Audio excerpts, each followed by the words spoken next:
Ladies and gentlemen, this is Soap Boxing Podcast. Who did you turn professional with?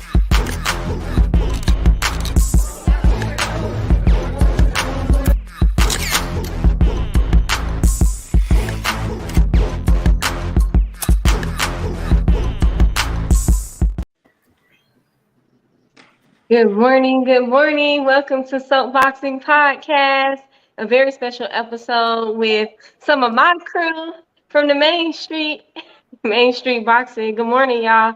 Everybody, please introduce yourselves. Good morning. Good morning.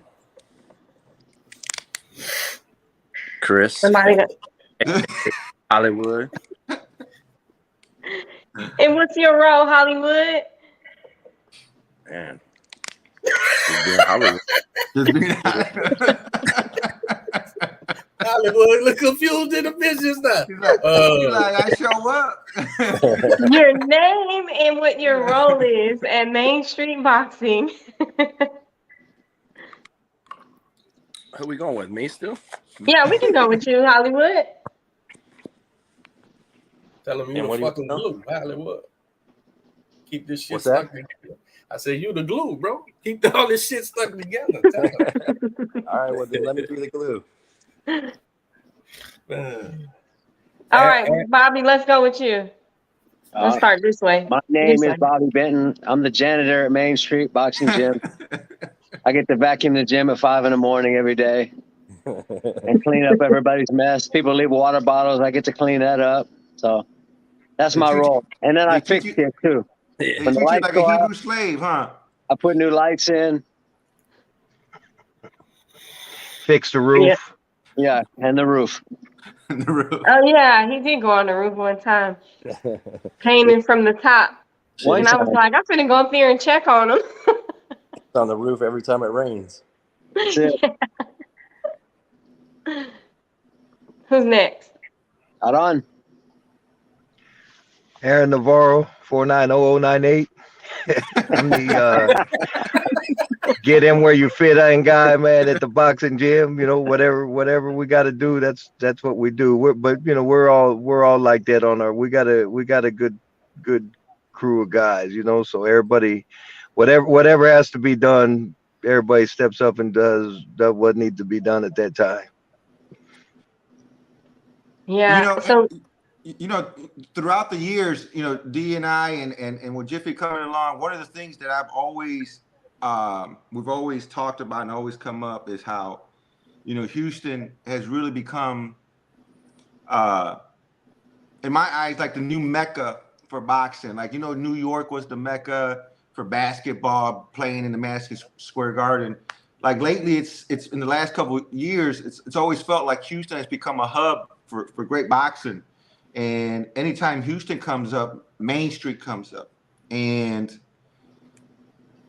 it's a special place because fighters from all over the country come and spar with y'all, train with y'all. And so for me personally, it's really an honor to have you guys on the show, especially since we always reference you guys. So I'm excited about the show. I'm glad you guys were able to come on this morning, and I'm glad I was able to make it on because I think it's appropriate at the end of this year have you guys on and talk about all the great accomplishments that you guys have done this year, because it's been a great year for y'all, your fighters, the gym. So welcome to the show, and I'm looking forward to it. I'm excited about Definitely this glad too. to be here. I'm super excited. D, what's up, bro? I ain't seen you in a minute, man. How's life treating you? Happy New Year, Merry Christmas. Me? Yeah. Oh shit, man. We pulled Christmas off, man. The wife pulled off a miracle. Everything's copacetic, man. Got my people in here, man. That fucking Soapboxing Podcast Trainer of the Year, Bobby Benton, along with other, recognized by other people. But It we ain't were me. about the podcast, man. It's all of us. Yeah, man. That's one thing about Main Street, man. It's one. I was in there yesterday. I had a little light morning, and I dropped in, man. It's it's a well-oiled machine over there, man. All them guys is great. It's really the atmosphere I think that we have at the gym, Fresh, except bigger. There's more shit going bigger on. scale. But everybody plays their role. Everybody, there's no. Correct me if I'm wrong, fellas, but it don't seem like no egos in the gym. None of that shit, man. Like if Bobby was helping yesterday. Bobby was working with that MMA guy, the big MMA guy, Derek. Derek, and him Lewis. and Bob was working. Him and the MMA guy was working, and Lencho was over here. It's just a great atmosphere, man. For fighters to go, man, and learn and get better, man. And it don't seem like at Maine nobody's on anybody's toes or none of that stuff. Like I said, I think it's kind of like our gym is a smaller version of what's going over there, at Maine, bro. It just works, man. Everybody's in there working. I think that's the key to their success. Would you say that, Bobby? Everybody's on the same. It's definitely. There's no egos here. Everybody grinds. There's no, it didn't used to be like that, but now it's everybody works together. We all have we're a team, no matter what it is. Like you said, like Derek Lewis, I got nothing to do with Derek Lewis, but I want to see him win. He's part of our gym. So anything I can help, I'll try to do. Well, congratulations on the Regis fight. Why don't you tell us a little about that? How leading up to it and how it felt after winning that belt back, 2-time world champion. What was the emotions like and the attitude after that tough loss against Josh Taylor and the journey up to winning the title back? What was the mindset? Well, it was to me, it was always like it was going to happen. It's just a matter of time, but it was took 3 years, for us to get back there because Regis is that guy that nobody wants to fight. Now we got the belt, of course, and still people are still ducking him. Usually when you get the belt, people try to push for you. But you look at Ramirez, he just copped out. They didn't even make an offer or, that was the whole thing with me is like, how can you turn down a fight that's never had an offer? Like nobody even offered a fight. There was no money. No, could have been $20 million. Yeah. Right. It could have been 20. Exactly. So on the 65-35 split, you're going to turn down a $20 million fight? No. So they copped him out before the fight could happen, but it's all right. I mean, this whole thing was like, it was a process and Regis kept a good attitude of until we got back to this spot, he stayed grinding because a lot of guys after they lose, even if it's a bullshit loss like that one, they fold. They go in a hole. They stop working hard. They lose that desire, but he never did. Yeah. Can we backtrack a little bit and talk about like how each of you were introduced into boxing? Because I don't know these origin stories, and I'm sure the viewers would like to know.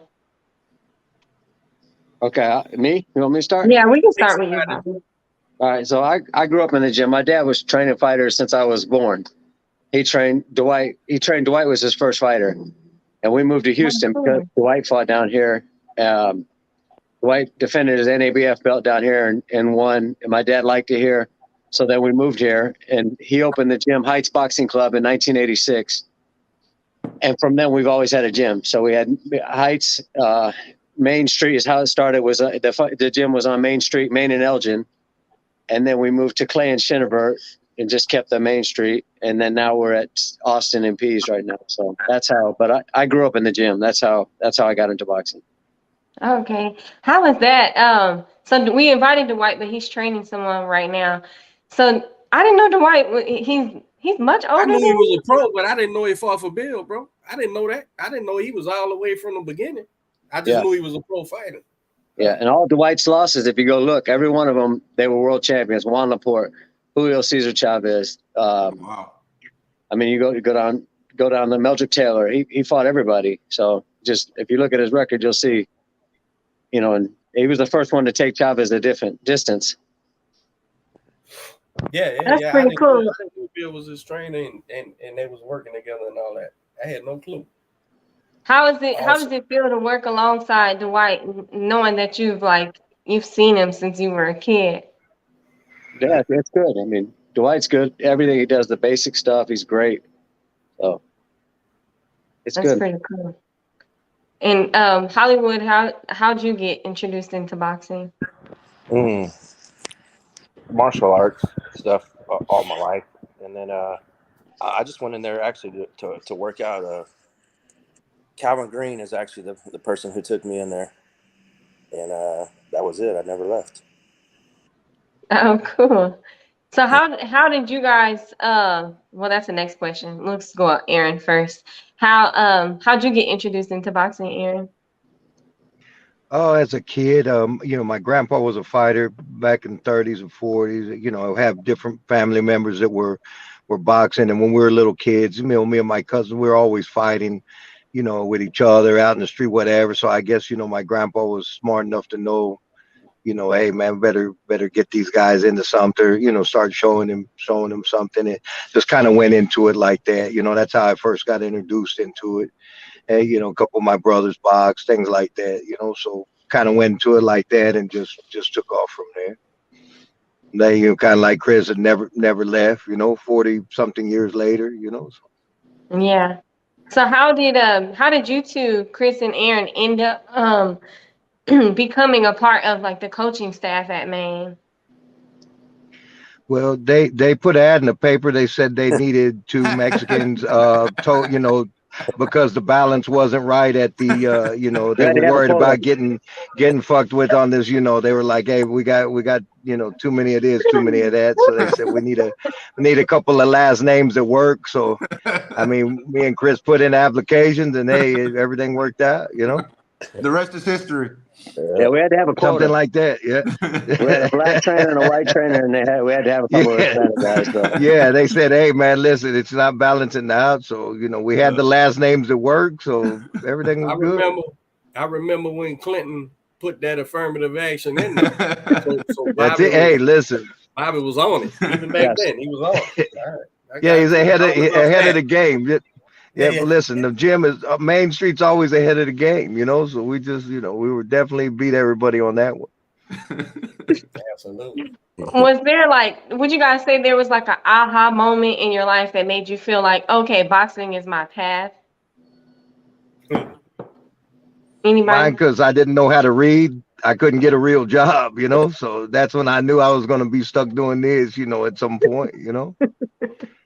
That being said, all kidding aside, I've known Bobby probably since sometime in the mid '90s. I don't know exactly what year, what 95, 96, something. We've known each other for a long. Jack too. Jack's not on here, but Jack been a part of our crew. And I mean, we were all at the gym on Clay together, since the '90s, even before any of us really started training. Bobby was probably helping, Pi and his dad and them train guys. But, at that point in the mid '90s, Jack and I still weren't even training guys yet. So, yeah, as a matter of fact, I remember when Jack, came to me and told me that he was, that he was going to start doing that, and I kind of started helping my coach, Walt Haley, who's a OGs from Derek's part of the world, originally from New Orleans. But I mean, he's one of them guys. I mean, I think he had his first fight in 1949 or something crazy like that. So I started helping him. But Bobby and I have known each other, close to 30 years, Bob? yeah. Something like that. I mean, it's closer to 30 than it isn't. Yeah. One of the great measures of greatness is time.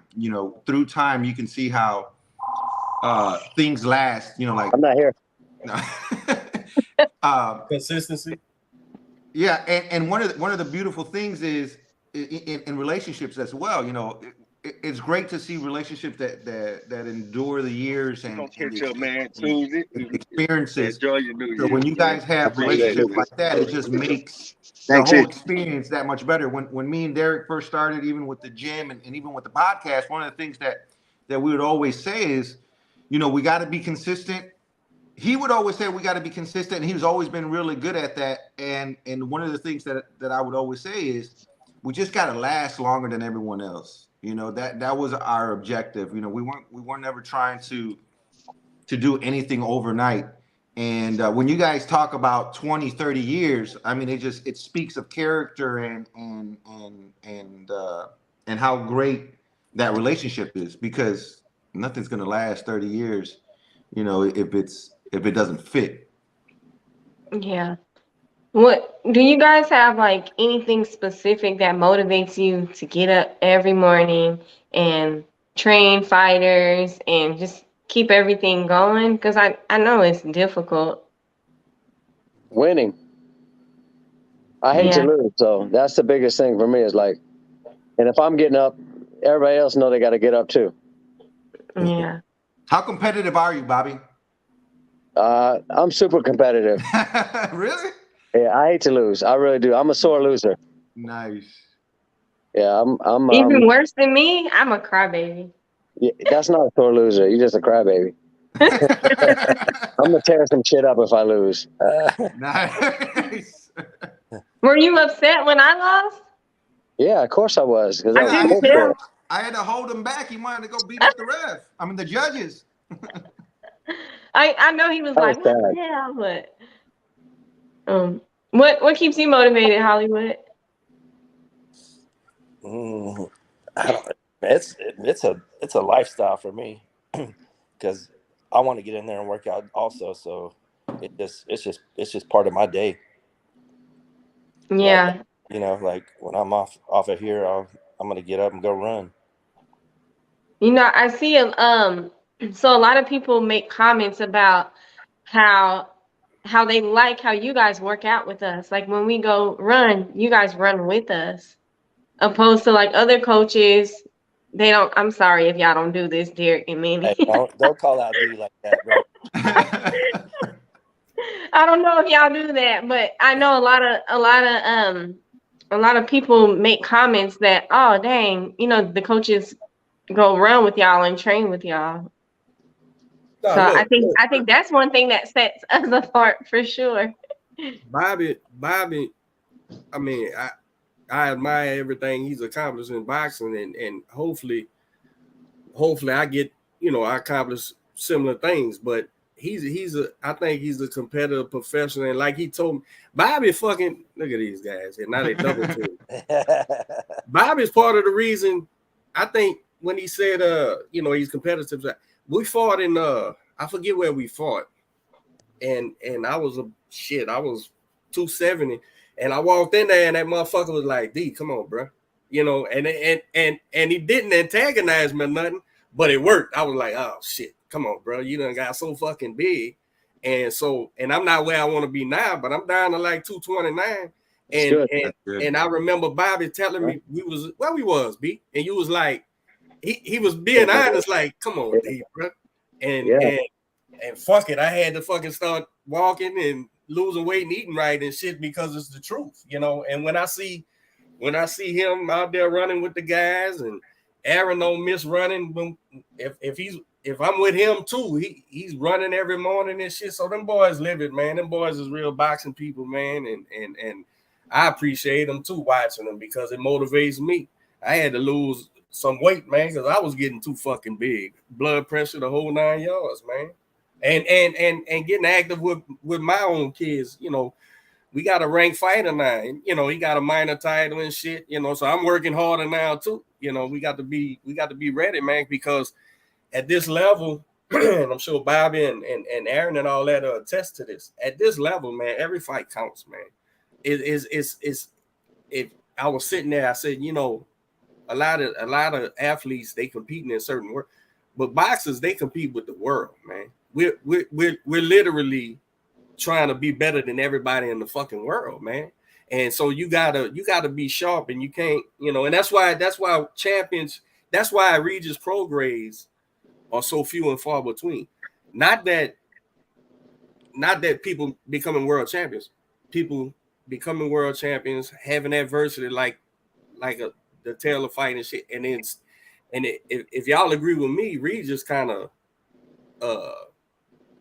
got better. Like he dominated ever since that fight, knocking people out, and he's hungrier than ever, you know. And I think it kind of showed in that fight recently because, man, Regis kind of just said, "Fuck it, I'm gonna beat this dude up, man. I'm coming to beat this dude up." And so at this level, man, you got to be in shape. You got to be sharp. And as trainers, we can't afford to be part of your physical health is your mental health too. It helps you stay sharp.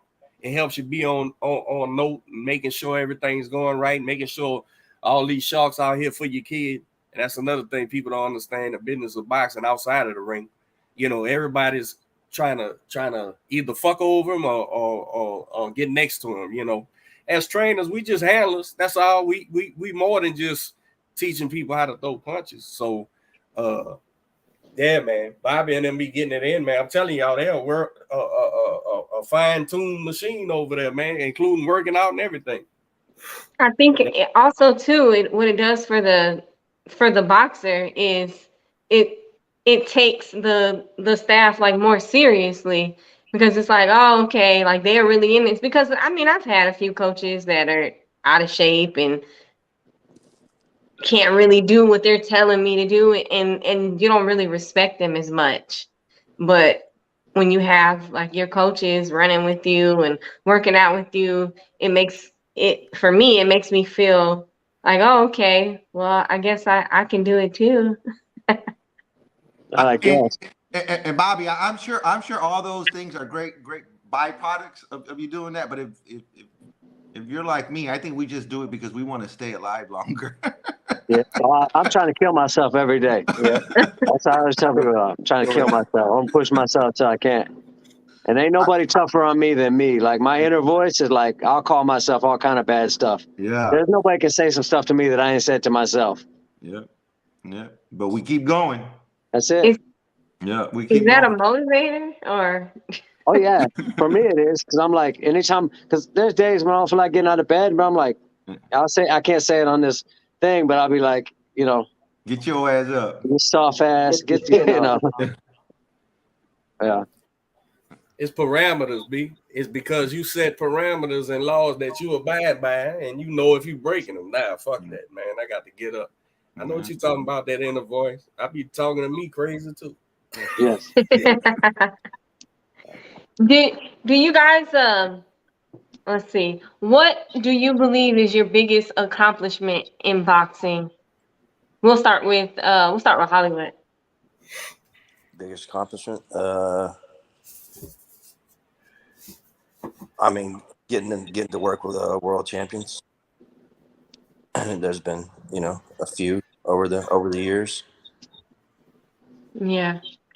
And you primarily do strength and conditioning, any like motivational things, like what, tell the people what you do with the fighters.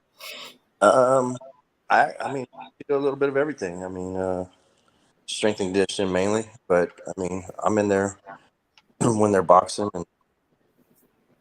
and helping coach them also. I've seen you throw punches. We've worked together before too. Yeah, we have. How long have you been working with Bobby, Hollywood?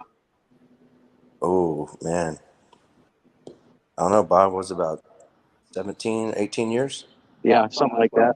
So with strength and conditioning, and how long did it take to find that sweet spot? Because with strength and conditioning, there is such a thing as overworking a fighter.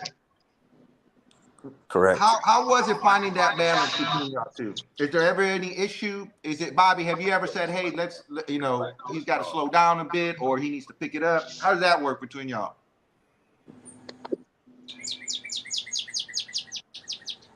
Bobby, he was asking you that. What's that? I'm sorry. Or even you, Hollywood. How does that communication? Do y'all are there those talks, or are you guys so in tune that you know already where you're at? We're so in tune, or whatever, you know, because I'm in the gym every day or whatever. I see these guys, you know, training or whatever, and then I'm able to you know, adjust to whatever's going on with them. Yeah, I can attest to We don't have to ask, or he's there with us, and he sees, like, there's times you'll see a guy's tired, and most guys won't even know. If they're not in the gym, they're not gonna know. But Hollywood's there, so he sees it. Like, he'll send guys home, like, hey, go home today. We're not doing it. We'll do something tomorrow. Or that's the good thing about the good strength and conditioning coaches. Like, either they're there or they'll call. Like, Jack will call me and ask me, what did Mikey do, or what, just to see what they did, because then if they know, oh, he did too much today, I'm a change it up, or I'm gonna do something different. But a lot of strength and conditioning coaches, like especially the new ones, they're so caught up in like trying to kill the fighter that the next day they come to the gym, the guy's shot, he's done. So what do? We can't box now because you don't wore him out, you don't push him too hard, like you were saying, man. You can definitely overdo this stuff.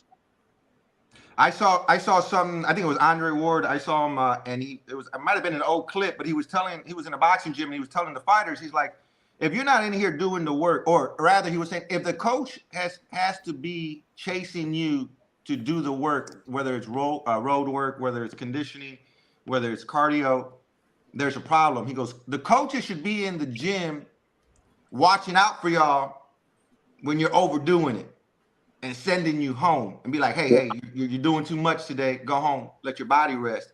He goes, that's where you want to be, as opposed to, having a coach asking you if you did run. Yeah. Yeah. Did you do this? Did you do that? No, that's it. So there's no, it's definitely that. I do a lot more telling guys take off today than I do, come on, man, let's go, Nice. Nice. And that's the culture over there. Yes. Nice. What's going on, Mr. Lencho? Welcome to hey, the show, Lencho. sir. Hey, I finally got on. Space age technology, man. I'm behind the times. So we're just the question that's going around is, what is your biggest accomplishment in boxing? We started with Hollywood. We can go with Aaron.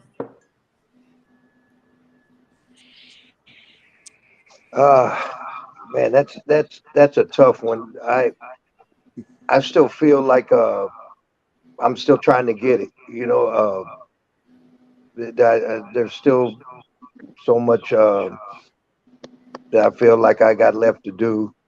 I've been able to do a lot of great things, with the great team here. I will say this, 25 years or so ago, when I decided to start, helping Walt train fighters, I set some goals for myself, some short-term ones, some long-term ones. And, I've been blessed enough to hit all those goals that I originally started.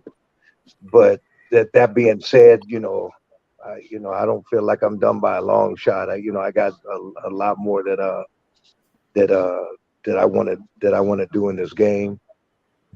Man, I've been, like I said, lucky enough to work around so many great people in this game, and with so many great fighters.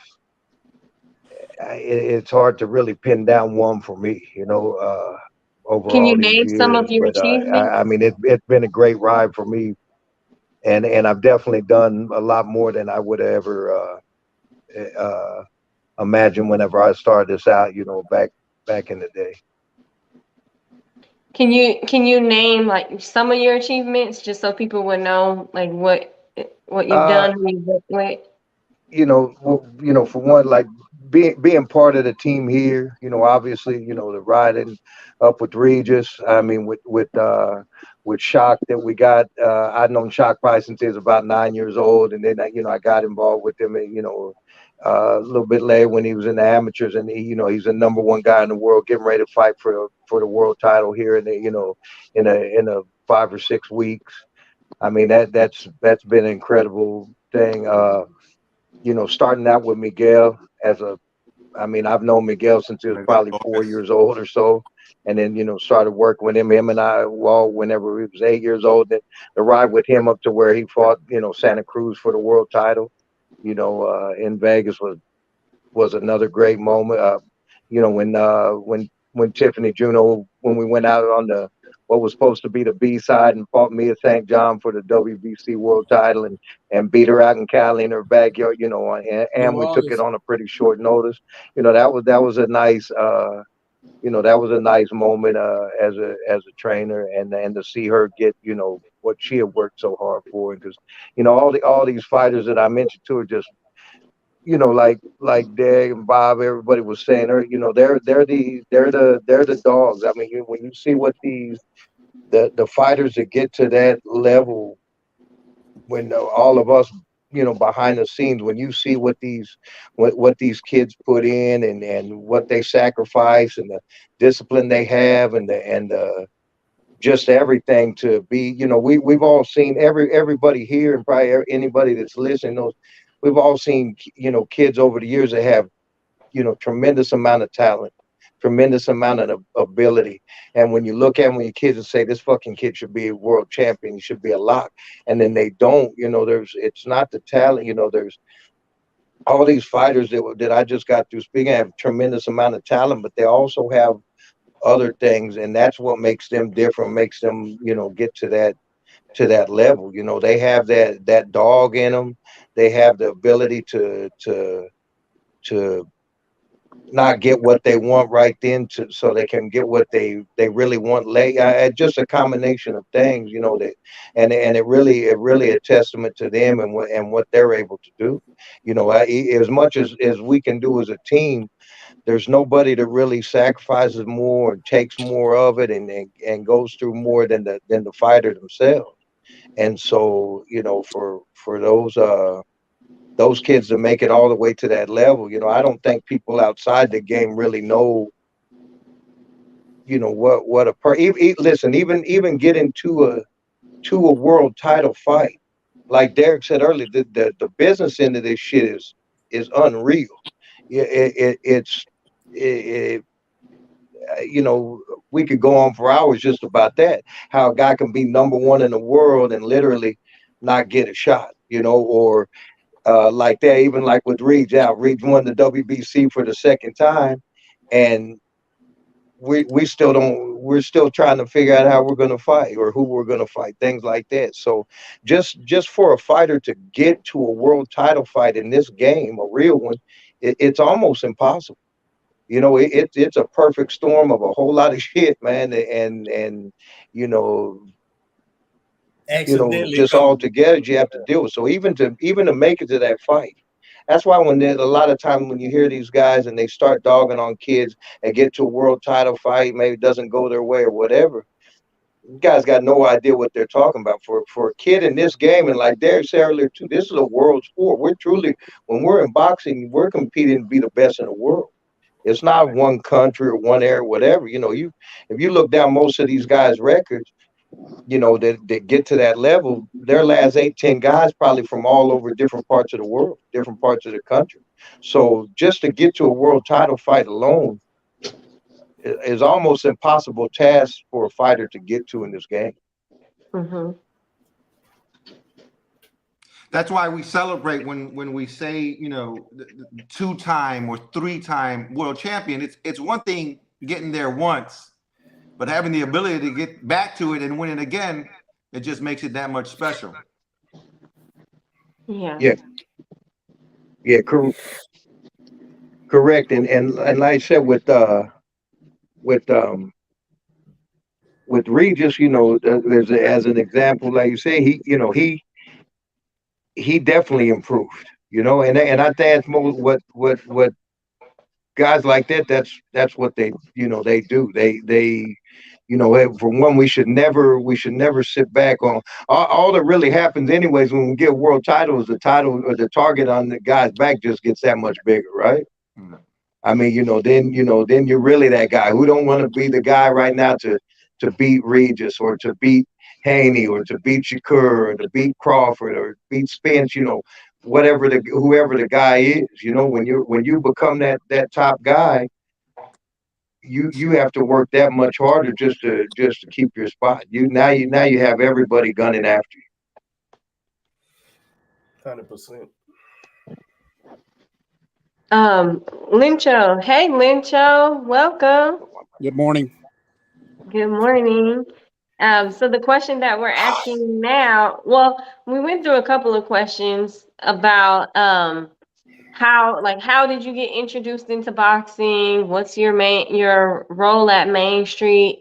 And we can start there with you. Well, at Maine, I'm the oldest rookie there, so everybody has a, and I love that role. I'm the oldest rookie in there. All the other guys have been there quite a while, so I'm yeah, that's got started with boxing actually. It was with my job at first, through like I said, we went through a patrol academy, and this was in the '80s, and our training was we had a box, and so that was to keep our job. And but then years later, the state passed a law where us as the profession I was in had to get promotions and pay raises. We had to pass a agility test. And so anyway, I got in a boxing gym in Conroe and under James Reyna, and that's where I started, about 18 years ago. And then from there, I met Aaron, and then I started with Aaron, working, learning the game from Aaron, and Bobby and everybody, All right. Yeah. We still listening. Yeah. Keep talking. Don't be scared, Lynch. Hey, but yeah, that's how I got into it, and just learning the game from these guys, and I've been blessed, and it's you're learning every day. That's the way I look at it. You're learning every day from regardless, you get around a good group of guys, and that feeds off, and it's a great experience it's a great wave that I'm riding in my second career. I'm already retired from another job, but this is to me another wave that I'm riding, till I can, with how long I can ride it. Yeah. And you drive quite a while to get to the gym every morning. Yeah, about 70 miles one way. Oh wow. Wow. What keeps you motivated to go to the gym every day? His wife kicks him out every day. Yeah. Well, my wife, she wants me to, get out there and, it's, but anyway, it's, my wife's the foundation that holds me and pushes me, but motivates me to see everybody excel, everybody in the gym, that everybody excel. That's what I want to see. I want to see the guys, from the boxers to move up the ranks and get some titles, and also the trainers, that's what I want to see. What are some of the accomplishments that you're proud of, or what do you think is like your biggest accomplishment in boxing so far? I'm still learning, man. That's the accomplishment. I'm still learning from these guys, from everybody, that I want to learn. It's I'm still learning, and that's maybe when I, end up finishing this ride, then that'll be the accomplishment that I made it through. That's what I'm looking forward to. But I'm learning every day. That's the way I see it. Well, I know we definitely appreciate, like, Lencho's always in the gym, like, let me take a picture. He's capturing moments that no one else gets, or I like that. Also too, you work cuts or you work the corner, you wrap pants for different fighters and different shows, like. Well, when right? I do that, it's when if Aaron, if Aaron doesn't go, then I do that, but that's what I've learned. I learned that skill from Aaron and Bobby, and that's what I've learned. Okay. Good morning, D-Style Boxing. So Bobby, what's your biggest accomplishment? To me, it's all of it, like starting and like from the start point to, starting training amateur kids to this point, having world champions is like, and then the gym's a big accomplishment to me. Is like the gym now is like, it's badass, but it's been like that since I was a kid, but like even more so now because they're kind of like all these champions are ours. Back in the day, there was like, there's been over 50 world champions in the gym, but it was like Klitschko's, Rockman, I can go down Canizales, like those guys they trained in our gym, but they weren't like a product of us, you know. So now it's all, you know, from that experience, it's all of us, you know. We've all together have built this thing. Hey, I can see in about 30 years, right? When we talk, when the next couple generations start talking about Houston boxing, and you guys are definitely going to be named and talked about just from the grassroots level here in Houston. When they make that movie, Bobby, who's going to play you? Aaron, who's going to play you? Hollywood, who's going to play you? And Lincho, who's going to play you? I hope Wahlberg plays me. He'll make me look good. I can see that. I can see that for sure. That works. Yeah. I'll say Danny Trejo. That's right. Dang, that's Danny Trejo. Hollywood, who's playing your part? Man, I have no clue. Hollywood's gonna play Hollywood. Hollywood's going. Right. Lincoln, who's gonna play you, huh? Who's gonna play your character? I don't know. It'll be like a still blurry picture of me, and then just a flash, you know, just go by and with just the name and no last name, you know. That's what it'll be. Main Street has built quite a reputation for itself. Have you guys ever heard like anything about Main Street that you were like, what? Like that's not true? Or and what are some of the things that you've heard about the gym? We don't get caught up in that. Like, oh, you don't? People are gonna talk shit, and it don't matter. We just move on, do our thing. Love it. That's one of the things that that like sometimes when people come to the gym, they'll tell me, hey, it's not messy over here. And I'm like, nah, we just mind our business. You know, people, because we experience a lot I can tell you like some of the things that I've experienced at other gyms, like coaches are always trying to take other fighters, or they're like stepping in and they're overstepping boundaries and just talking shit about each other. And we don't really experience that at Maine. Like you guys are glued. Like there's nothing that you say behind each other's back that you wouldn't say to their face. Like and you guys don't ever talk down about anybody, or like I don't experience any of that. That's one of my favorite things. I think things like that start from the top. And so when you have people in place that already understand what the focus is and what the goals are, people like Derek likes to say, the people weed themselves out. And that's one of the things that, you know, when Derek and I first started was, we're not going to let anyone in that doesn't fit with our culture.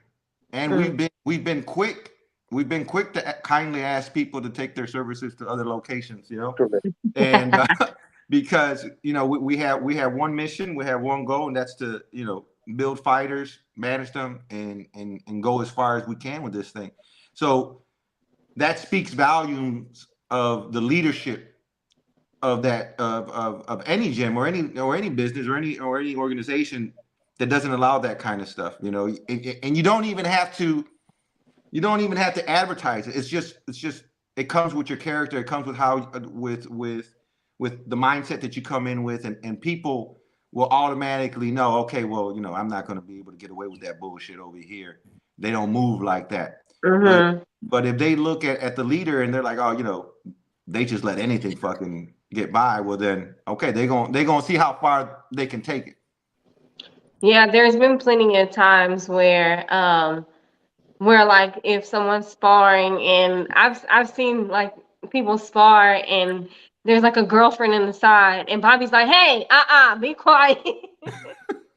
If the girlfriend is like overstepping boundaries, or say like if somebody comes in the gym and they're recording and it's like a title fight, or like when Regis was sparring recently, somebody pulled out a camera and Bobby was like, hey, you know, no, there's always boundaries that people know what's allowed and what's not, because we're just not going to let things fly.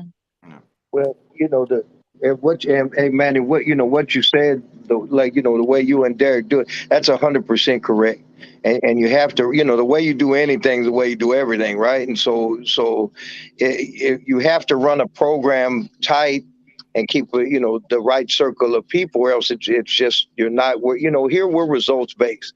It's like everybody here said the same thing from RG. It's not about any one of us. For one, one of the many lessons my coach Walt taught me when I decided to start helping them train guys was that it's always about the fighter and not about us.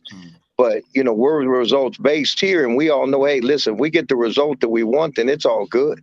It's like we're putting in this work, and the fighters are winning, they're performing the way we want them to. Then that's all that really matters at the end. That's why we're here, and and that's what it's supposed to be about. I know. Every guy on here that works with us, we've had times, me, Bob, Hollywood, Lynch, we've won huge fights. We're all back in this gym in the next morning, and Bob and I have literally flown in on the red eye and came straight from the airport to the gym after fights, and that's the way it's, like you put it correctly. It starts from the top. Real leaders are going to lead from the front. You're going to lead by doing shit and showing up, and then by example. But also, the program's only as good as what you allow to happen in it.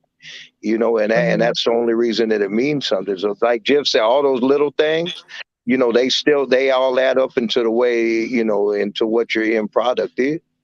And so if it doesn't run like that, and like I said, that's why we have a small group of guys here. As far as for the size of the program of the number of fighters we have, we don't have a lot of trainers. We keep a small circle of guys, with the exception of Jack, who's not on here, but that's about it for us. And but it's also worked that long because everybody, we don't have, like I said, don't have a lot of people stepping on each other's feet or a lot of competition. We're not letting the egos get in the way of what needs to be done here. And that's why the team works. If I had a promoter that's been around for a long time, was in here, I don't know, it's probably 4 or 5 years ago, but he was sitting here, watching some guys, and then at some point he told me, "Hey, Aaron," he said, "how long have you and Bob and Jack, everybody been working together?" I said, "Oh, I don't know, at least a good 20 years or so." And he told me, he said, "Man, that's very rare that you find that in boxing." He said, especially when you get to the level where you guys have fighters at a level that, you guys are working with it.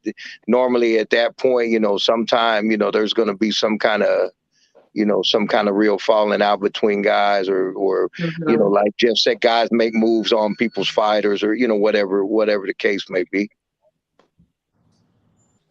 How many fighters do you guys have in total? I would say around 25 right now. In the gym that are pretty active, and then we all have different guys we work with outside the gym. I do a lot of cut work, stuff like that, for other managers, promoters, things like that. So does Bob. Hollywood's got. We all have other people, but I would say in our gym right now, probably about 20 to 25 active fighters that we work with. Is there anybody, and we can ask everybody this question, is there anybody that you guys don't work with that you would like to? Jennifer Lopez, Shakira, that's two of the fighters that I'm they've been on my list for a long time, and if they're listening, I'm definitely trying to get them over here to work with us. Not as a personal thing, but just as just because I think they have a lot of potential. Jennifer Lopez, you got an open invitation over there to Main Street Boxing, baby. One-on-one sessions. Yeah, Shakira also, so but listen, no, all kidding aside, we're real lucky here too that we work with all the what I call the big homies.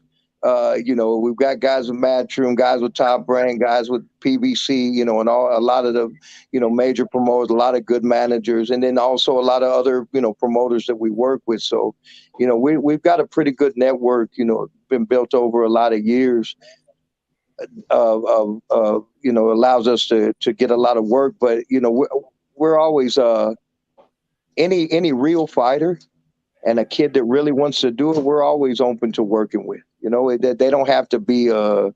Hey, is it nice to have these top 10 guys or world champions coming? We just got a fighter that came down from France with us. It's an excellent fighter that we're, you know, looking forward to working with, things like that. But if there's a kid that really wants to fight and really shows that, you know, that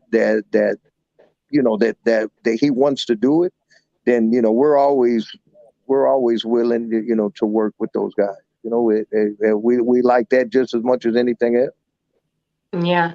Is there a certain type of people that that you guys won't work with, or like a certain type of like characteristics or personality? I'll let you answer that one. Oh yeah. Yeah, of course. If you got a big ego and you ain't gonna listen, like if you're not coachable, I'm not doing it. I don't care if you're you're 2-time world champion. I can't do it. I'm just, you know, I'd rather be broke than have to do that. Hey, Yeah. Bobby. Hey, can you take me on? But here's the thing, though. I can only work out from like 3 to 4. I can only run about a half a mile every other week. I need a basket of fruit when I walk into the gym, and my post-workout shake when I leave. Gotcha. I got you. You're in. Hey man, unless it's J-Lo, and then we're gonna go ahead and make those you know, we can make those things happen. Those accommodations. Yep. Hollywood, what about you? Is there a certain? We got Lencho in the gym. He's the enforcer. He is. He's like, do 50 push-ups or get out. Like, what? He brings a stick and everything. Yeah, Lyncho's an asshole. Like, what I do?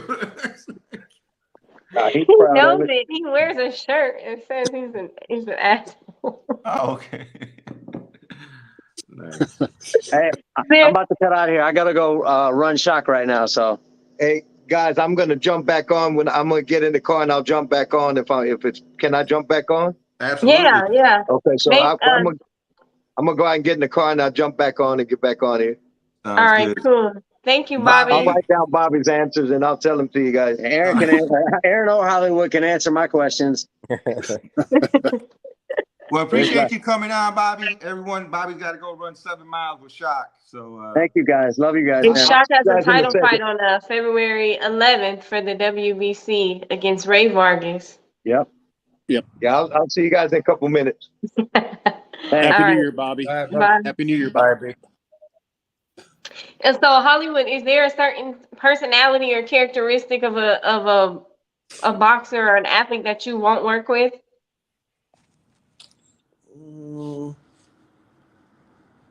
No, not really. I mean, as long as they'll put in the work, I'm cool with it. So you're okay with like complainers, or like you just deal with anything, you just adjust? Well, I just don't listen to it, you know. We're either going to do the work or we're not going to do it, you know. So I mean, you can complain and bitch all you want. I'm just, you know, it's going to go in one ear and out the other. I mean, that's pretty cool. Jiffy, I had to work with you. What do you mean? I'm not a complainer at all. Oh man. What about you, Lincho? Is there certain people that you're just like this is off limits, I'm not working with them? Well, you know, it's you know, if they don't want to put in the work, you know, and then they get in the ring and fight, and then they can't go the distance, you know, it's on them, you know. But yeah, it's difficult to work with someone like that. You know, you want the guys that are gonna, you know, put in the work, you know. That's what, you know, I would like to see, you know. But you know, every individual's different, you know. Yeah. What about y'all, Derek, Manny? Shit, man, do I just work with anybody? Oh man, you gotta pass all kind of litmus tests. Yeah, I ain't finna do it, man. Listen, man. I won't train Italians. I won't train. The answer is for me. I'm not looking for athleticism or none of that. I'm looking for what the guy said. work and will, you know, people that's going, because I really feel like what I do is a science for real, not the catchphrase. And I think that I could teach it to anybody to fit them, their natural physical attributes, right? And teach them how to fist fight the best that they can. And that requires so much work, man, especially if somebody like uh two left feet, you know what I'm saying? Especially if, but two left two left feet guys can be world champions, right? Because it's really a science. It's really a science. Think about all the great rhythmic fighters, you know, who had dynamic rhythm and movement and speed and shit. And then think of all the, for every one of them, there's a Mickey Ward, a Turo Gotti, you know, somebody who goes to, you know, think of the plethora of Mexican champions through the, you know, legacy of Mexican fighting. Who there was only one Chavez and Canelo and what's my man who died in the car crash, and Salvador Sanchez. but Salvador Sanchez. But look at how many, you know, world champions there is out of Mexico that didn't have that. You didn't see they had nothing special. I'm telling you, they probably worked the hardest. They probably was driven, you know, farther than anybody, and they was gonna fight, and they was determined, man. So I'm real. Fresh done been with me several years now, and he probably got a list of people that I told no, that I ain't gonna train you, man. And it's not, and it's not nothing even personal. Like, why would I train a kid that comes to me from Bobby, right? I would say, hey, do you know who that dude is, man? You know you got a world champion in your stable and shit. Maybe you need to quit thinking it's everybody but you. Maybe it's you. Maybe you need to do what the fuck they telling you to do. So why would I welcome that? Why would I welcome that hassle and that problem? Fresh has also seen me give people a shot, and I run them off after 4 or 5 months too. You know what I'm saying? Hey, man, it ain't working, bro. You know, and it is, and I don't do it out of ego. And I know people confuse that because I done heard the backbiting and shit. But it's not about ego. It's about experience, and I know that it's not gonna work. So foresight. Yeah, while you daydreaming saying you just needed a trainer, no, you needed to be trainable, like Bobby said. So I won't just train anybody, but Hollywood won't either, because what he just said was exactly what I said. If they're gonna do the work, he's gonna do it. If they're not gonna do the work, he just did the short form. I went on a fucking tangent. Correct. But it's the same. It's the same, right? Now, what has taught Hollywood that? I'm sure when Hollywood went from fighter to coach, he was looking at the very beginning. Oh, this kid got, this kid's fast, man. Let me fuck with him. And then experience taught him that shit don't mean shit at the end of the day. He don't show up to the training. He don't do the work. He won't do. So anybody could whoop a bum. Anybody can get in there and shine when you don't have anything to overcome. Anybody can get in there and look like Ray Robinson against Glass Joe. Anybody can do that shit. That's so I'm very particular. Very, very particular. Hollywood, what is a day? What does a normal day throughout the week look for you? I'm only in the gym in the mornings, so I usually get there.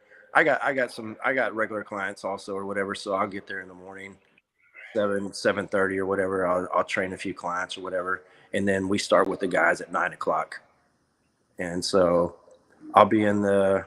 I'll work out with them 9-10 o'clock, hitting the bags, doing all the stuff or whatever, and then after that I'll take them downstairs and we'll do some strength work. And when do you get your workout in? What do your workouts look like? Or do you work out with your clients? I work out with the guys. I box with them every morning. Oh, okay. I'm in there hitting the bags and moving around, and then after that we'll go downstairs and get some strength work. I got a lot of different guys or whatever. Some guys I go to a different gym, train with them. Like when I train with Shock, I mean, we come back in the evening, train in the evening, you know. So I got a little bit of that too, but for the most part, I'm only there from about 7 in the morning to 11 in the afternoon. Oh, okay. Yeah, That's nice. Mr. Lyncho, what's your day look like during the week? Well, during the week, usually I get there about either 8:30 and then or if not 7:30 and get my workout, walking, my cardio, and then start with the guys helping out, you know, with whatever they need, and then usually by after the sparring around noon 12:31, you know, that's when we're done, and that's it. That's it. I come back up home and do more workout up here. You know, that's about it. And Nice. so it's so I start about maybe I get up about 4 in the morning, you know, and Make that long drive. Yeah. That is a insanely long drive. I used to live in Spring, and I was like, I can't. That's so far. Now I live like 8 minutes away from the gym, and I can't make it on time. Well, you know, just hitting the traffic just right, you know. There's no accident, you know, that's not bad, you know, but if there is, then it takes a while, you know. I have a question about what is the craziest thing that you guys have seen in boxing? Like, I want answers from everybody. I want the craziest thing you guys have ever seen. Holy shit. One morning at Main Street, we had a guy that was supposed to spar, and I pulled up in the parking lot, and I see him run into his car. He's still got his gloves on. He's fully dressed to spar, and he jumps in his car, man, and takes off. Oh shit! Out of the parking lot, man. He's still got all this stuff on, and I'm like, I come in, I go upstairs, and I see Bobby and them. They're looking for this guy to spar. They said he went to the restroom. I said, what? I said, man, I just seen him take off. He went in the restroom. He jumped out the window. Climbed out the window. Yep. Yeah, he climbed out, jumped out the window, climbed down the wall. Yep. Second floor. The window upstairs? Jumped out the window. 100%. Yeah. Got to his car and took off. Who was he supposed to spar? It didn't matter, man. I can't even remember. He was like that. And the funny thing with the kid is that, you know, right? Remember, you know, he wasn't a bad fight. Like, he had good jab. That, like, if you watch him in the ring, you'd be like, okay, this kid's okay. But he just, you know, yeah, he climbed out the window, climbed down the side of the wall with all his shit on, and went to his car and fucking took off. 100% correct. Yep. If you seen this guy hit the pads, hit the bags, you would think you would think he's. They had a good jab, remember, and he was built good. I mean, you know, he looked like a fighter, you know, big dude, he was capable. 200 pounds. I mean, like, yep, good sized kid. And curves occur. But man, so he left all his stuff at the gym. But you tell him he's gonna get in the ring, man. And this guy, I mean, it was just something mental with him. I mean, he was scary. I'm picturing a dude, Hollywood. I'm picturing a dude with gloves on with a steering wheel driving down the street from the gym. That's fucking hilarious, man. Yeah, he took off. I mean, I don't know how he got him off or whatever, but they was off. Yeah, he literally climbed down the wall. Yep. Getting the hell out. And I've seen another guy. I've seen another guy do something similar, and you know, I won't mention him by name on here, but you know, I pulled into the old when Savannah Jim was over on Ashcroft, and I was pulling in one afternoon to go, you know, because we had some couple of guys that I was going to watch sparring over there, and I seen a kid pull out in his car driving down the street, and I kind of waved there, and he had his headgear on. But I saw him and I said, hey, you know, these fucking kids are crazy anyway. So it's not the weirdest thing we ever saw in boxing. So when I got in the gym, you know, at some point I was talking to people, and then they said, hey man, have you seen so-and-so? And I said, well, shit, I just seen him driving off. He had his headgear on. They said, man, he was supposed to spar with Chocolate. And if you've been around this game a long time, there was a guy, his real name's Greg Pickram.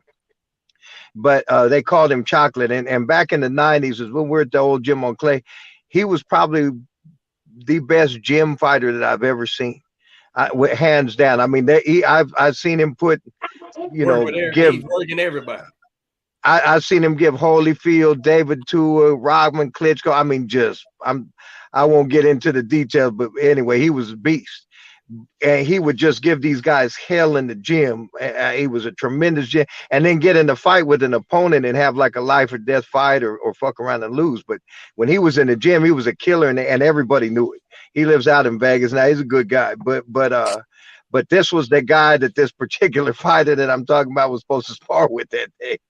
And I think he knew the reputation, or else somebody told him, man, and he just decided, hey, man, I'm out of here. But he even take the time to take his headgear off. When I seen him driving off his Cadillac, he still had his headgear on. He said, not today, not today. Yeah, not today, Chocolate. I'm not getting my ass drilled in this gym, but and I mean, boxing's so crazy. I'd have to think on that one what the craziest thing that I've seen is, but I mean, definitely like Chris, that's definitely one of them, because you see so much shit around this game that you think every time that there's no way to see it all, because these crazy kids they'll come up with something new. That every time if you thought you saw it all, they'll prove you wrong anyway. Yeah, that's crazy. What about, have anybody else seen anything crazy or out of the ordinary? Aaron, where were we when that kid ran across the ring, man? The other guy stepped out, man. It was a fight. It was a fight night. Yeah, that's right. That's right. And he actually climbed out at it when he would, and he even proved me wrong, because normally when our guys create, like, will tell us, hey coach, when I'm fighting, and I always say, son, you're fighting when you're in the ring with your gloves on. And normally by the time you get in the ring with your gloves on, that's the case. Because we all know here that a fight can fall out up into the closest moment. But normally if you're in the ring with your gloves on, it's happening, but not in this case that Chris is talking about. Yeah, he climbed out. Yeah, the closest one that I've had that happened to that is that, this was many years ago, and Miguel's brother Benjamin, Walt and I took him up to New Haven, Connecticut. We're fighting on Showbox with a co-main event. And at that time, Benjamin was 14-0, and we were fighting this guy they called Azuquita. He's a 14-0 kid from Puerto Rico. And they were the co-main event on Showbox. We flew up to New Haven, Connecticut, like on a Monday or Tuesday, because, Showbox on Friday. We did the whole week, media, press conference, workouts, weigh-ins went good, everything. So that Friday night, we're in the arena. Fights start, everything else. We're in the dressing rooms. I got Benji's right hand wrapped up, and I'm starting on his left hand, and the commission comes in. They said, hey, Flores. I said, we're over here. And he comes over here and goes, you guys fight off. I said, all right, man, we'll be ready in a little bit. I thought he was fucking with me. He goes, no, I'm serious, Aaron. And I said, what? What do you mean? I said, man, we're supposed to fight in like an hour. He goes, the doctor saw something in the other kid's MRI that he didn't like right now, and he pulled the plug on the fight. And that we were literally an hour away from, 2 months of camp, up there for a week, about an hour away from, being the co-main event on Showbox. It can happen. Fights can fall out literally almost to the last minute. But like Chris said, usually once you're in the ring with your gloves on, you're usually good, but even then it can happen, So, it's I can remember another one too at the Golden Gloves here in Houston. And Walt, my coach and I, Walt had a kid, Guadalupe Martinez, who ended up being a really good pro fighter, but he was fighting in the gloves, and he was fighting a kid from somewhere else. And he dropped this kid, and the kid got it. Anyway, the kid you could tell the other kid was in trouble. And so he got dropped the second time, and the ref, Ricky Webb, was giving him, who used to fight as well, was giving him a 8 count. And when he went to go back, I guess the kid knew he was about to get knocked out. So he did like a flying karate kick in the ring at our kid, and our kid kind of rolled the shot. And then when Ricky Webb went to grab him, this kid swung at Ricky. Well, Ricky used to fight, so he made him miss. Then he pieced the kid up. So then all that kid's corner ran into the ring. So we ran into the ring. It was a bunch of crazy, So. I remember Ricky was out here beating people up. Yeah, I remember so I mean, well, Luke. Rick, he used to fight, and he had a bunch of fights, man. And so when this kid took a swing at him, he kind of pulled it and came back and hit him with a couple of shots, and then everybody ended up in the ring. Yeah, it was a little bit of scene. That was probably, I mean, that was at least 20 years ago, I guess, maybe a little bit longer than that, but it was Yeah, it so was somewhere around there. Yeah. about 2003, maybe 2002, 2003. My cousin who was on the De La Hoya show, the one I didn't make it to. Oh yeah, Where the contender, what a great next yeah, champ or the something. great champ or something. Well, I got in a little bit of trouble, so he had to take his uncle on the other side. But when the thing was over and we was doing his first fight in the city at Municipal Auditorium, bringing that heat over there to that. So we packed the house. It wasn't on the tube or nothing, but I didn't work it because I was still in my situation. But Percy Pugh and my uncle was in this corner, right? And they brought in a 500 kid from Alabama or something, Arkansas, whatever. Just a showcase. He main evented the thing, but first round, ding, he ran over there. He hit the kid in the stomach, man, and the kid backed up, spit his mouthpiece out, and it looked like fucking it looked like Exorcist, bro. Like throw up the whole fucking ring, bro. Like it looked like a Oh my God. fire extinguisher, bro. And Jimmy just backed up like, what the fuck? And so the fight was over, of course, right? It ended up in a TKO. The dude couldn't continue. At the end, he got on the mic. He was like, I apologize. I was down on Canal Street eating, etouffee or whatever. And the shit didn't eat. Yeah. And he threw up in front of everybody and ended the fight like that with a stoppage. That was the only time I experienced that ever. we were down. This is probably 15. Top Rank was doing a show down in McAllen back in the days, and they had a kid on there, Ernie Gonzalez, real heavy-handed kid. He was a top amateur, and he was one of Top Rank's A-siders, and he was fighting one of these tough opponents, like one of these 15-10 guys, from down there in the valley. And same thing, he was just whacking on his body, man. And at some point, the fighter turned around, got by the ropes, and turned around and just happened to. You remember the judge, Gail Van Oy, was here in Texas. Anyway, he turned to the ropes and he threw up, man, and it went all over the judge that was right there, man. I mean, he nailed him, bro. And the whole fucking arena just like, I mean, he got him good, because he turned to the ropes and just fucking turned sideways and did the same thing, man. He threw up. He caught the judge, caught the majority of it, man. Yeah, so it'll definitely happen. He drew 3,000 people to this main event, and that bitch didn't even get started. He threw up and it was over. Yep. That was a wrap. Yeah. Oh my God, that's nasty. Yeah. Have you seen anything crazy, Lyncho?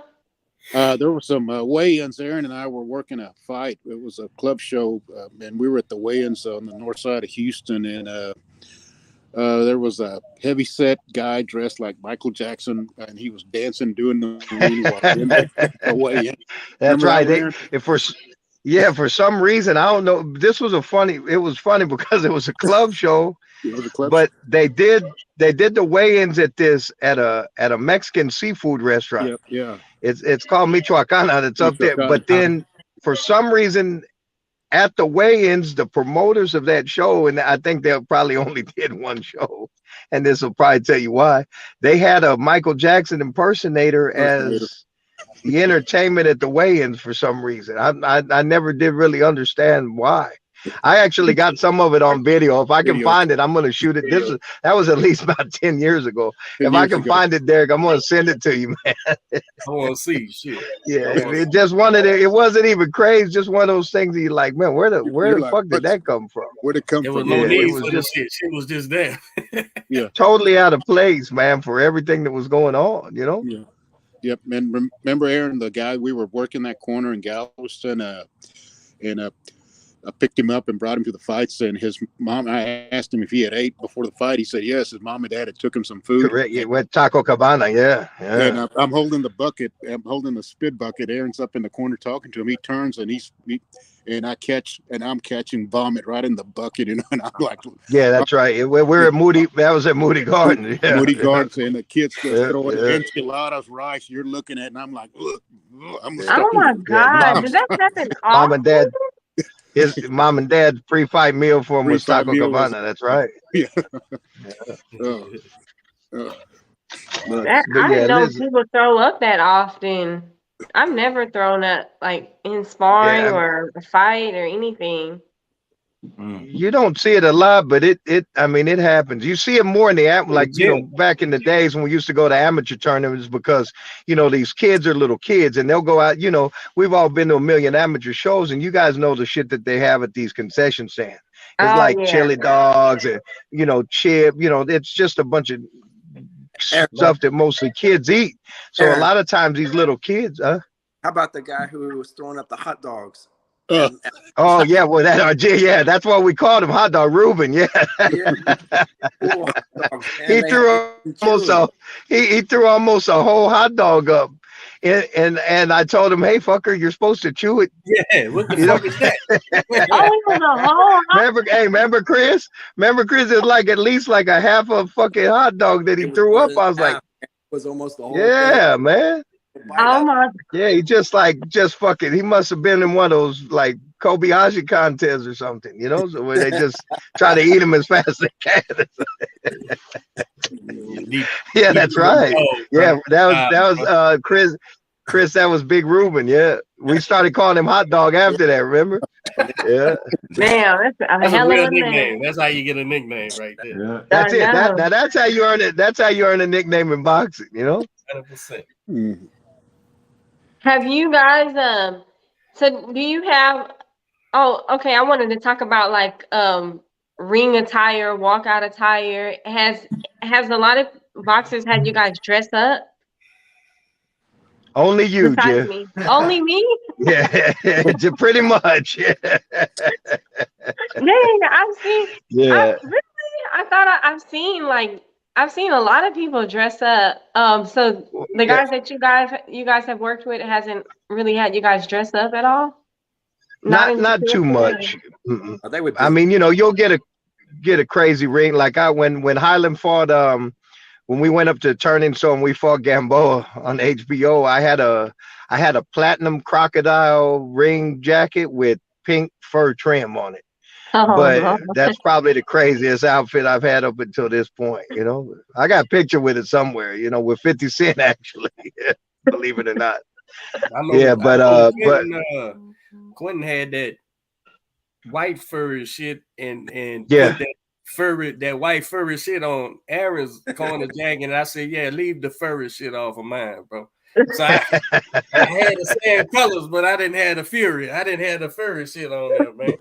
But I mean, listen, yeah, we'll wear whatever we gotta wear. Obviously, some we like better than others. You guys But keep yeah, everything? shit, bro.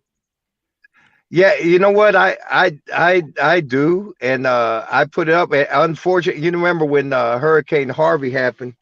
My house flooded, and I had about 2 feet of water in my house, and about probably 3 to 3.5 in my garage. And I had shirts, ring jackets, stuff from fights going back to the early '90s, and I lost a lot of that. Not everything, but a good amount of what I have put up there. But I still keep something, especially the track suits and shirt, ring jackets and things like that.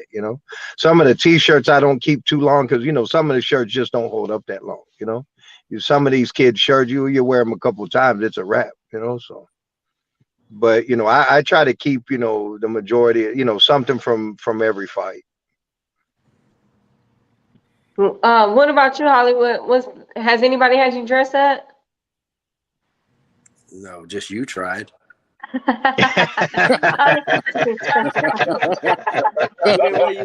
didn't wear your GIF stuff? No. You didn't wear?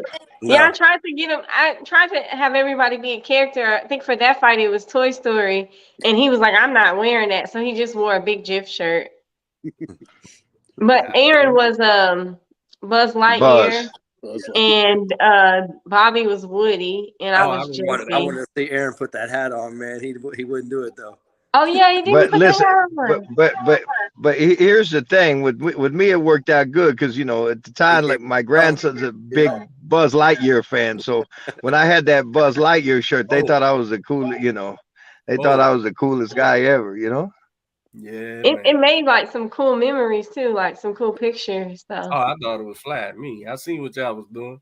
That Yeah, I and was, I and was, and I mean, it's only fair because since you are the splitting image of Jesse from Toy Story, I mean, we couldn't. It's not like we could fight about it too much. that was actually your idea of the Toy Story, and then it That's was it. Yeah, Hollywood's yeah. idea to do Rugrats. So when we went to California, I was Chucky, and That's right. Bobby was Tommy, and Aaron was the dinosaur. That's right. That's right. Yeah, And that's then right. Lencho wants Yeah. me to do The Incredibles, Yes. so we'll do that at some. hey, I want to say, hey, Aaron, uh, is it a better guy to have in the corner than Lencho, bro? That motherfucker be on it, don't he? Yeah, I'll tell you what, man, and I've been meaning to pose on this for a while, but you know how bad I am about pose. I'm lucky if I post on some shit a year later, but every guy that we got, Hollywood, Bob, Lynch, Jack, and we worked together for so long, and you two, that you and I have worked together several times now.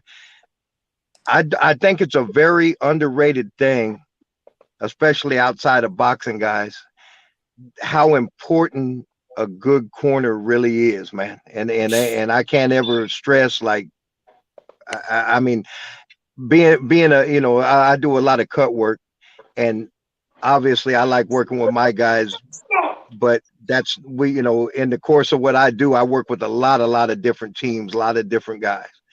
And I've worked with some real boxing guys, real pros, guys that know what they're doing. You'll know as soon as it happens. But I've also worked with some guys that have no fucking idea what they're doing, or guys that are crazy. I mean, just guys that are all over the place. And so I don't think I think every guy that really does this understands. But outside of that, I don't know if people really understand how important and essential it is to the fighter and to the other guys working with, how when you got a good corner that knows how to work together and everybody knows what their role is in that corner, how to do it, and they just stab each other away and just get shit. That shit is just You could priceless, lose, man. and You could lose because of and a fucking corner, man. it really makes it, especially when you got guys in real fucking fights. Hey, listen, if we got some A-side kid that's in with a 1-in-22 guy that's been clipped 10 times, then hey, maybe I could probably have my grandsons work in the corner and we'd be good. But when you got guys in real fights, that shit it's a huge factor, man. It really is. And I don't think people realize that, but it truly is, man. And we've all seen fights where, hey, a corner has made or broke a fight for a guy, or had a huge impact on what happened in that fight. Especially if a kid gets in trouble or has some rough moments, or is having a real fight. That shit makes all the difference in the world. And I'll say this, and I'll say it anywhere, and I've said it before. I'll take my group of guys that I got, good as anybody that's out there.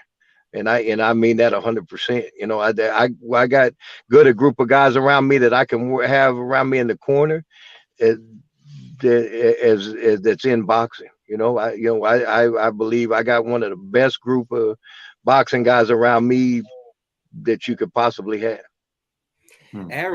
Aaron, not to say no names like he was saying before, but it was a kid we was working. He was working with me, and it was our first fight really together. I knew the kid, but this was our first fight. And I had to take a fucking guy in the bathroom, bro, and explain it to him. What the fuck are you doing, man? And he got the fuck out of there. And we didn't see him till it was ring time, huh? And then and I was like, what's wrong with this fucking guy, man? Don't even know this is about the kid, man. What the fuck is going on, man? And it was just such a fucking and luckily it was me and Aaron, and we kind of nullified what the fuck was going on, and we won. But when Yeah, you have guys that situations, know what they're doing can get through it, but that kind of shit was so bad in so many ways. There was so many ways, in my opinion, that was wrong, bro. and it just shows you, why some guys are never going to get past a certain level of where they're at, Aaron, and fast forward, 3 months later, in Jay Prince down here in Houston, fucking guy walks up to me. I don't know him, coach. Coach, what's up, man? What's up, dude? Man, I seen, man, you took that dude in the bathroom, and what the fuck was his problem? Whatever. And I'm thinking to myself right then, because I didn't recognize the guy talking to me, right? I said, that's how your reputation follow you, man. Like, it's people in there seeing that shit. You know what I'm saying? yeah, And they no, go, it was bad in a number of ways. Yeah, it was bad for stay the away from fighter. It me. was just bad in every way. Yeah, Yeah, man. you're So talking about that fat kid. yeah. Is that So the kid that was talking to you? so when you have a great corner, when you have great help, oh man, it's fucking night and day. It's fucking night and day, man. When And listen, it's few and far between. I've worked with a lot of really good guys, but there's way less guys that really know what the fuck they're doing than guys that don't, And some guys just have a hard time keeping their emotion and their anxiety or their excitement out of the corner. Listen, we all have something that we deal with. We walk into a big arena, walk into a big fight, but if you can't learn how to channel that shit properly and focus on what you need to do, the fighter's going to pick up on it, and it's going to affect everything, and you might not be built for this shit, so as a head trainer, cheerleading you may have to do a little cheerleading here and there, but it's supposed to be so low down on your fucking what you got to do list. You know what I'm saying? That if that's what you here doing, you know what I'm saying, hoping y'all win, man, you in the wrong spot, bro. Because you correct. supposed to be prepared, man. We supposed to have directives and things we working on, man. So that's not the time for that shit, man. And I think Aaron mentioned it earlier about the ego shit, man. The ego shit, man, doesn't work, man, at this level, man. And because if I'm taking control of a situation or inside boxing, inside of a corner, right? It's not ego, bro. You in the fucking way, man. I need you to shut the fuck up or get out the way or whatever the case may be, because this is serious business. This kid could get hurt. This kid, not to mention, least of all, as us as trainers on this round table, it's our career too, though. At the end of the day, you know what I'm saying? Like, if this kid lose, it affects us. You know what I'm saying? It affects what we're doing and how we trying to go. So it ain't ego when you take control of them situations. You got to, this motherfucker don't belong here, man, and you can cause us this fight, man. You a bad corner can lose a fight with a great kid. Think of would you say G-Man? G-Man is probably the best example of that, man. When he fought Ben in England and got hurt real bad and shit with that guy who didn't know what the fuck he was doing. But you steady chilling from the corner, and this kid's getting changed in here, and you don't recognize it. You don't see. He can't hold his mouthpiece in his mouth. You can't see he's blanking and not giving you the right responses and shit, man. This and nobody likes to talk about this shit till it happens. Once it happens, then everybody's that corner. Correct. Everybody's quick to jump on everybody's shit. Right. Yeah. But trainers should be aware of that going in. Listen, man, I got to protect this kid at all costs. Once he's rendered helpless, I've got to be his defense. I can't let him get changed in there, man. And so often I don't think trainers even get to that thinking, let alone know to do it. You know what I'm saying? Like, they just in there cheerleading from the corner, man. Or some trainers. That's what I mean. Not to shit on all trainers, but yeah. Man, you gotta have good guys around you, man. Also, I think what's been happening, especially you've seen it a lot in the last 10, 15 years, but is that you got to have real guys in each role in that corner. regardless of what's going on. Like sometimes, especially, and I'm not saying this because I'm a cut man, but you see a lot of times that role gets filled in by a fucking homeboy or a relative or something like that because they got an extra ticket, got an extra spot, and maybe the kid's never been cut or this guy hang around. Yeah, you could do the cuts, and he buys the shit from the magazine or whatever. And then, the problem with that is that when you got a guy that really doesn't know what he's doing, and he's just kind of been in that role, especially you'll see this with some kids that are A-siders, because, a lot of these A-side guys, they're in the right fights on the way up. And maybe they have this guy there that's, like I said, kind of the homeboy, the coach, or, sidekick or something like that, but doesn't really have the qualifications to do that. And then they get to the point where they're in a real fight or something happens. And we've seen this, and I saw it not too long ago on a TV fight in the main event where the guy that was in that spot as supposed to be the cut man had no idea what he was doing. And it was very evident. Matter of fact, me and Stitch, when we were at Regis's fight, when Chris was there, we were talking about it in the dressing room, talking about that particular fight amongst others. But where if you know what you're looking at, all of us cut guys watched that and knew this kid has no fucking clue what he's doing. And when we start doing that, hey, I'm gonna take my homeboy with us, or take the kid. We got extra day. That's not the way this shit's supposed to work. It's a profession. You got a kid in a fight. It's a serious thing. It's a real thing. You need to have the right guys in that corner. Give your kid the best shot. And, when we got guys filling in role, and I'm not saying this because I'm a cut man, I get my own work, so I'm not out there trying to get business. I just mean, there's a bunch of guys out there that really know what they're doing. Trainers, cut men, so on and so forth. If you're a real fighter, you need to have real guys in your corner. Hey man, find the guy who knows what he's doing, give him what he wants, or give up that ticket, and your homeboy don't get to go on the trip. And take a real guy that knows what he's doing. And that way, if some shit happens, you got the right guys there that can handle it and not only give your kid the best shot to win the fight, but make sure that he's okay. In this particular fight I'm talking about, the kid ended up getting fucked up pretty good, and he ended up having some problems afterwards. It was a main event fight and he was in a real fight. And, hey, listen, if I'm a race car driver, I'm not going to have, my fucking uncle from down the street as my mechanic. You get a guy that's a real, because he knows how to work on cars a little bit. You can't. Yeah, you get that, and you like, hey, listen, there's a number of good guys out there that can fill each job. There's good strength guys, there's good cut men, there's good training. You find you a real one that you get along with, work something out, and make sure you got the right guys in the corner when this kid's fighting, because you also you got a professional and a moral responsibility to do that. Some kid gets fucked up in the corner. And because you had a couple of the homies with you, that's on you, man. That's really on you, because you didn't have the right guys there to take care of that kid. You have a professional responsibility, but you also have a responsibility as a man to do the right thing and get the right guys in there. Ain't nothing worse than finding a guy's bullshit when it's time to do the shit that he's bullshitting about. And listen, that's when it's going to happen. That's when it's going to happen. When the bullets start flying is when you find out who the real gangsters are, right? And who's hiding under the fucking car and shit. Yeah, and shit like that, Yeah, when you're sitting in the room, man, and they're asking them questions, you find out who the weak ones are, right? You got a whole, guys start opening their mouths. Pistol in your hand, man, and you didn't shoot that's once. It. So that's it. So buying all that shit out of the ringside or the title book.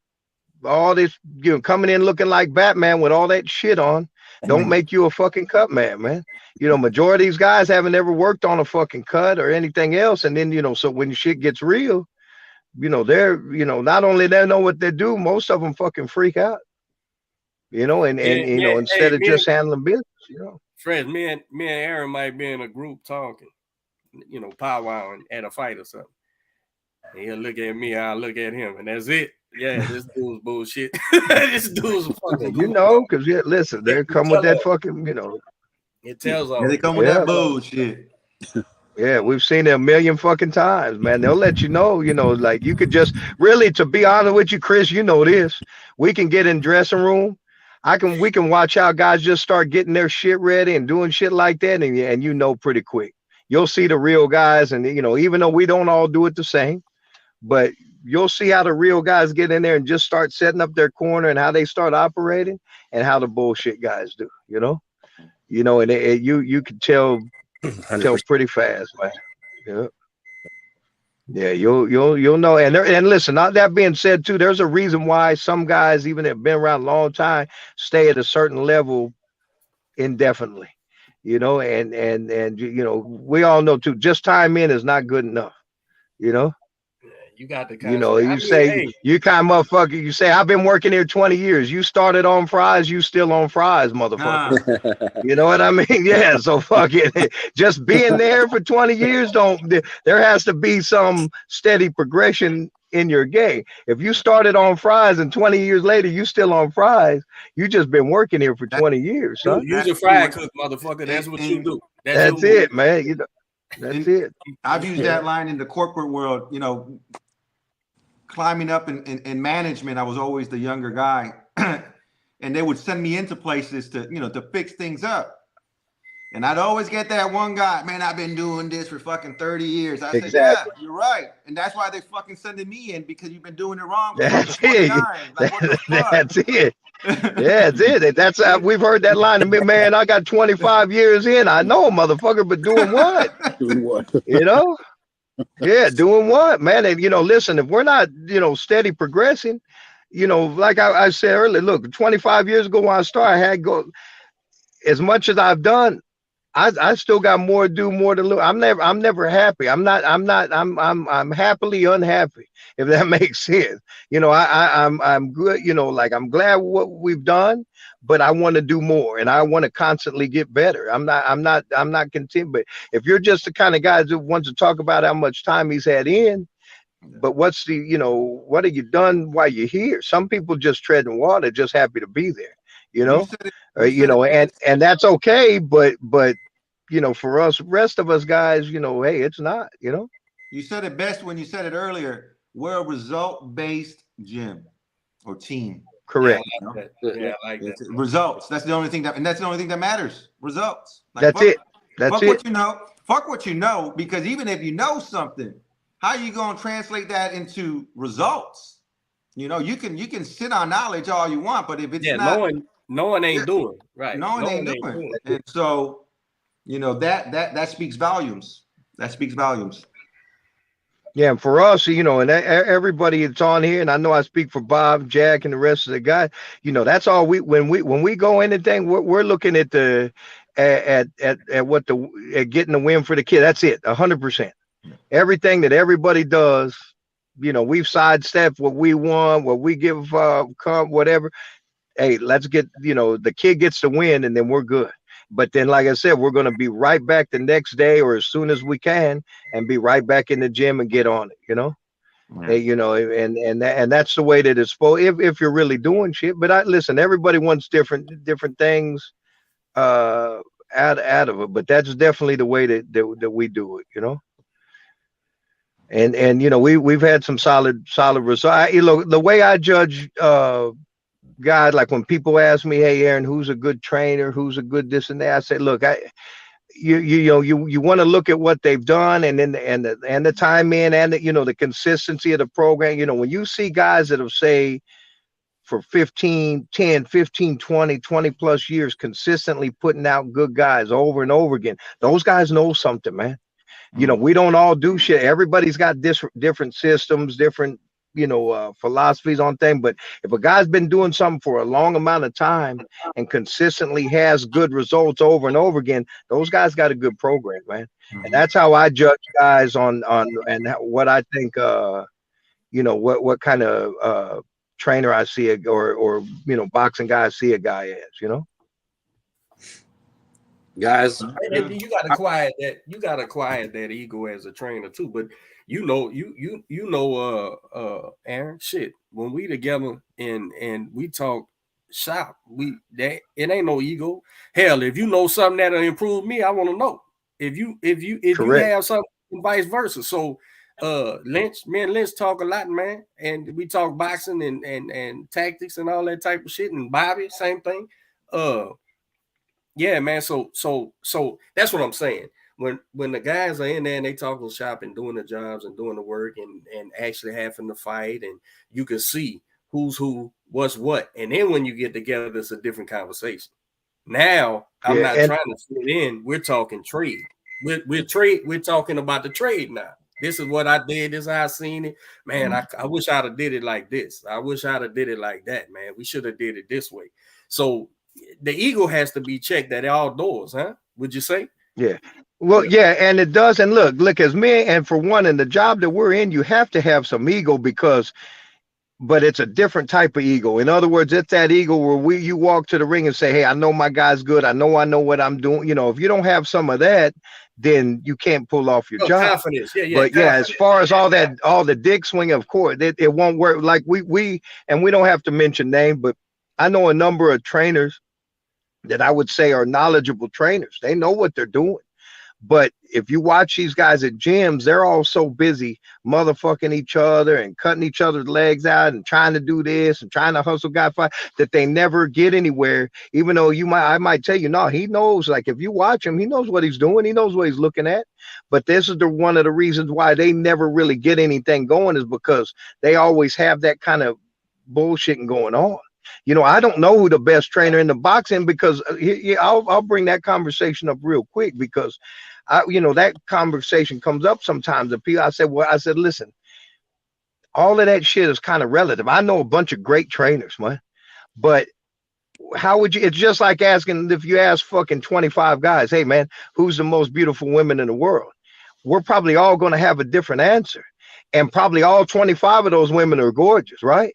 But right. A lot of that is relative to what we like in something. So how would we really say who's the best trainer? You know, I always tell guys the best trainer is the one that you get the most out of and that you connect with the most and you have result with, and that's a great trainer. But there's a lot of really good ones out there. But how would you even that when guys bring that shit up, or if they say I'm the best trainer, you know that guy's full of shit right off, because there's no real way to determine that anyways. You know, I can tell you, like, we got a great group of trainers here at our gym, but I don't have to tell you, because we have proven results. You guys do. I can name off 20, 30 guys. I say, hey, these guys are all really good trainers. But how would you determine who is the best? That's just a bunch of bullshit. So when I've heard trainers, you know, in gyms that I've been at, oh, nah, you know, I'm better than here. When you hear that guy, that's an immediate sign to get the fuck out of there, man. Yep. You know, it's like that first date and that chick starts talking about her ex. You're like, all right, man, let me get the check and keep it pushing, right? If you just sat down for your first date and all she's doing is talking about her ex and all that, that's any of us got sense say, okay, hey, man, shit, this is our first and our last one, homegirl, right? Like, and, you know, when I hear trainers start talking that kind of talk, or when they're bad mouthing other trainers and shit like that, you already know, you know, what time it is. Hey, man, and this is why their program is probably not going to ever get past a certain point of success. That has a big part to do with it. You know, some of these guys, you run into them, they've never had a good thing to say about anybody in their life, you know? One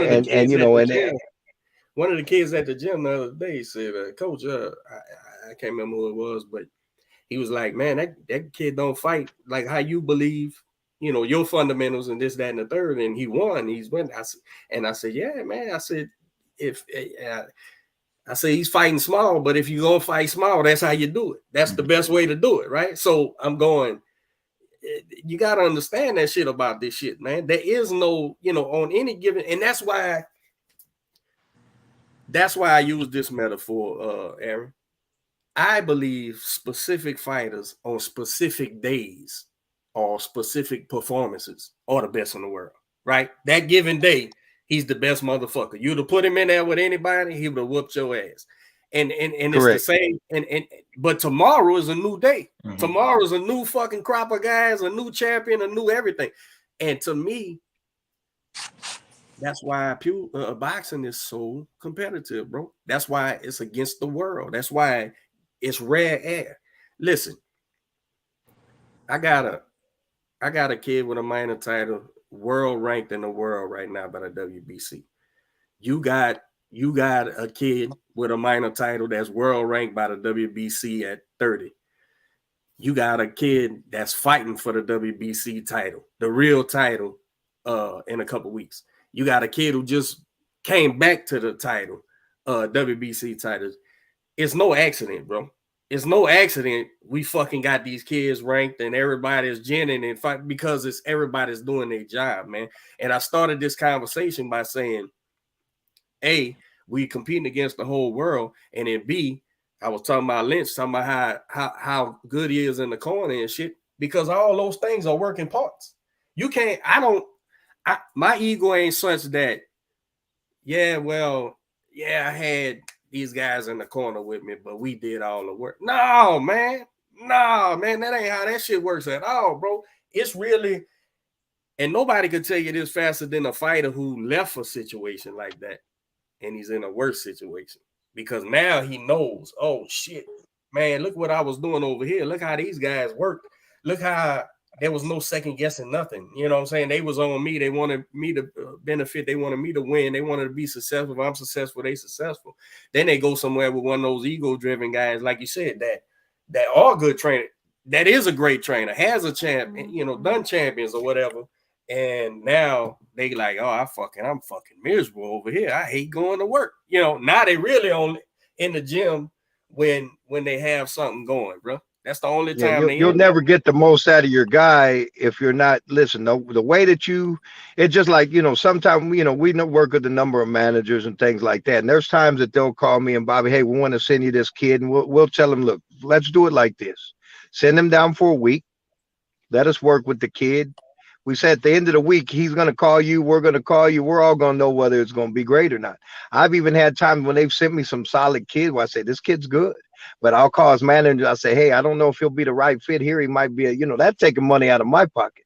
But I know, listen, the only way for that kid to get the most out of himself, he's got to be with a guy that he's connecting with, or he gets the most with. That's how you're going to get the most out of athlete. And now that's how you're going to get the most out of the trainer. And if sometimes it's not even that we have a problem with guys, we just feel like he's not feeling it here. Like maybe he's a better fit somewhere else. Sometimes they send us guys and we're like, man, they love it. At the end of the week, we call them. Yeah, we love, hey man, let's get the kid down here. Let's get to work. Right. When that goes back to the ego thing too, where we don't think, hey, we aren't the perfect trainers for every guy. We are for some guys because, work speaks for itself. But, that being said, too, like you were talking about, I've been to like probably most of you guys, I've been to Crumb. I've been to Freddy's. I've been to Virgil's. I've been to old La Colonia, Robert's dad's gym on the other side of the tracks. I've been to, Floyd, all Nacho's, and a lot of other great gyms. All these guys aren't doing everything the same. But they have one thing that's bad, like what me and Manny agree on. They got results, man. They got results over a long period of time. And, those guys got something figured out.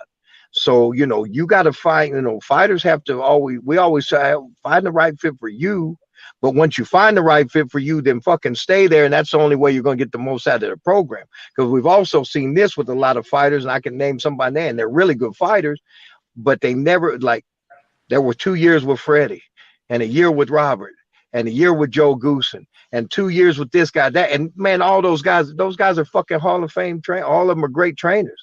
But until the opposite is that when you see like Manny and Freddie, they met up, they connected.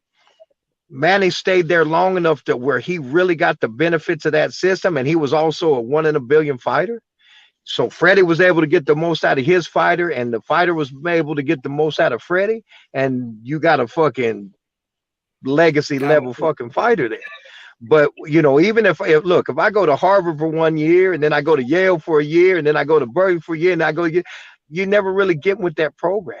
You just kind of getting started, getting under a fucking, exactly. You just listen, nobody's system, like we have a system here, Joe Goosen's got a system. Robert and them got a system.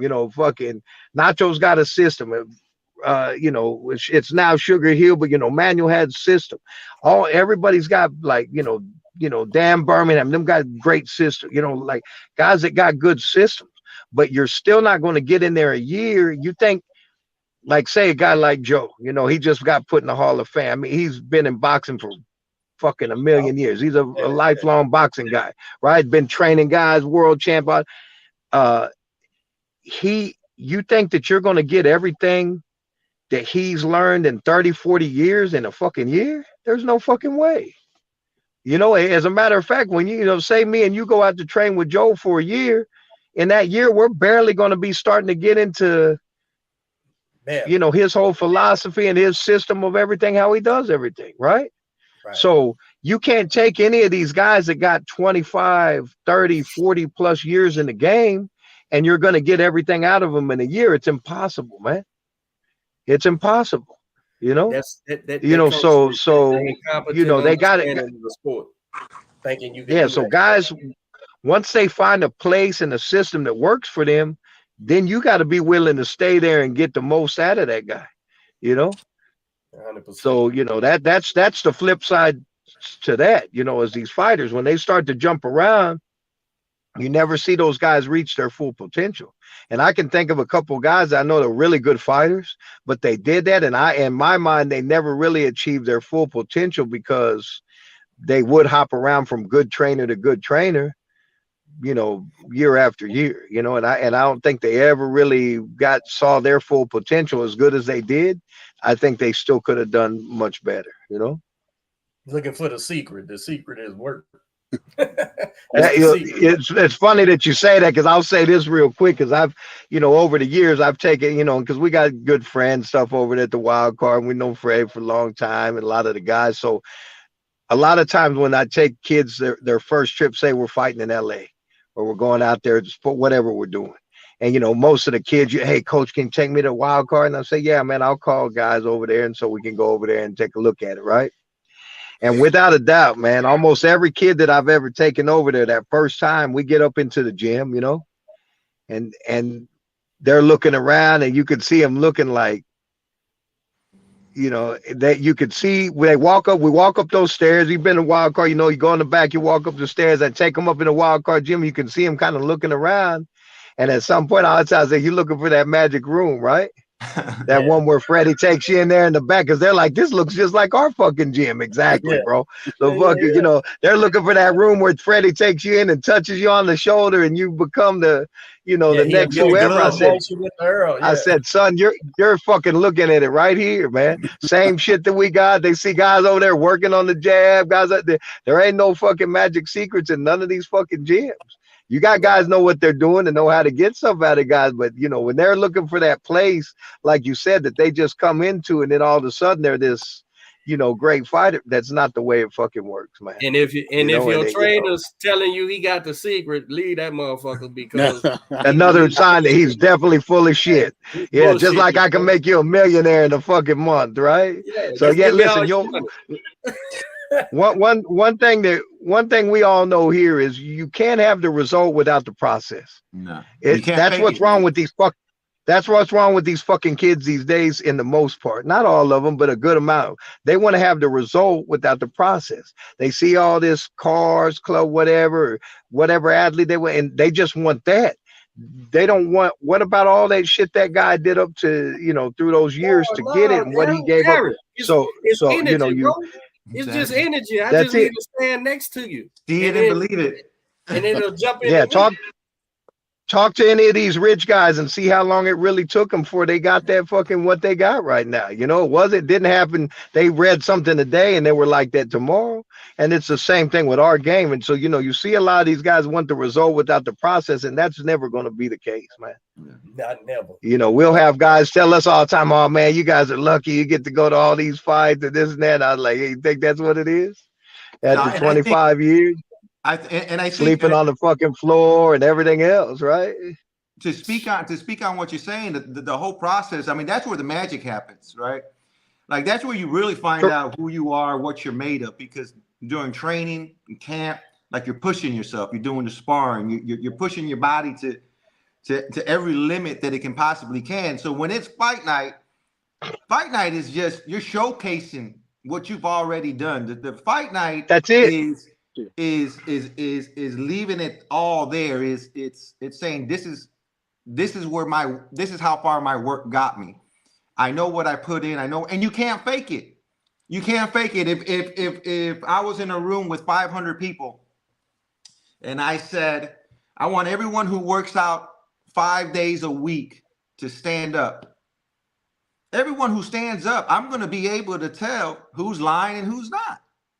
You're not gonna sit here and look like you look and tell me you're in the gym 5 days a week working out, 2 hours a day. It's the same thing with boxing and training. You got a lot of kids that'll get into the gym and they'll do it for Instagram, for the glory. They wanna come in, take snapshots and take pictures and take videos. Hey, look, I'm a boxer. I'm like, no, that's not how it works. Go ahead, Eric. My coach Walt.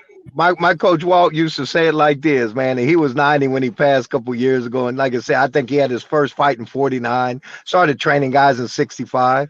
Derek knows where he came from. St. Mary's Italian boxing gym over there, and in New Orleans back in the day.